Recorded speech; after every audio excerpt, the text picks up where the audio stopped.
গাজীপুর মহানগরীর কাশিমপুর থানাধীন ৫ নম্বর ওয়ার্ডের সুরাবাড়ি এলাকায় যৌথ বাহিনীর অভিযানে বিপুল পরিমাণ মাদকসহ ৬ জন মাদক কারবারিকে আটক করা হয়েছে।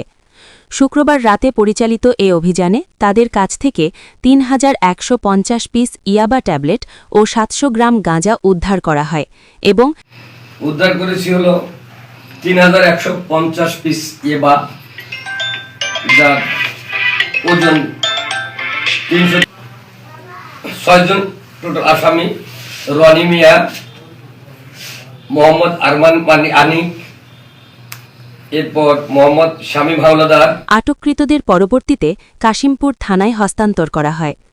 গ্রেফতারকৃতরা হলেন ১ রনি মিয়া, বয়স ২২, পিতা মোহাম্মদ ফেরদৌস, মাতা বিউটি আক্তার, ঠিকানা বিরামপুর, মোহনগঞ্জ, নেত্রকোনা।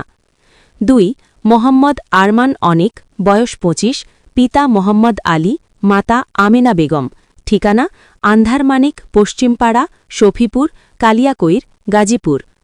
৩ মোহাম্মদ শামীম হাওলাদার, বয়স ৩৮, পিতা বাবুল হাওলাদার, মাতা পারবিন বেগম, ঠিকানা আন্ধারমানিক, শফিপুর, কালিয়াকৈর, গাজীপুর।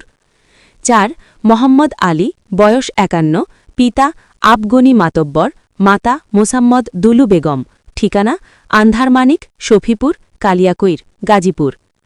৫ মোহাম্মদ স্বপন, বয়স ২৬, পিতা মোহাম্মদ আলী খাঁ, মাতা জাহানারা বেগম, ঠিকানা সুরাবাড়ি, কাশিমপুর থানা, গাজীপুর মহানগর। ৬ আমেনা বেগম, বয়স ৪৫, পিতা সোনামিয়া, মাতা বকুল বেগম, ঠিকানা আন্ধারমানিক, পশ্চিমপাড়া, শফিপুর, কালিয়াকৈর, গাজীপুর। এ বিষয়ে কাশিমপুর থানার অফিসার ইনচার্জ মোল্লা মোহাম্মদ খালিদ হাসান জানান, যৌথ বাহিনীর অভিযানে আটক ৬ জন মাদক কারবারির বিরুদ্ধে আইনগত ব্যবস্থা গ্রহণ করা হয়েছে। তাদের আদালতের মাধ্যমে জেল হাজতে পাঠানো হয়েছে। তিনি আরও জানান, মাদকবিরোধী অভিযান অব্যাহত থাকবে। আব্দুর রহিম, ডাক বাংলা টিভি, গাজীপুর।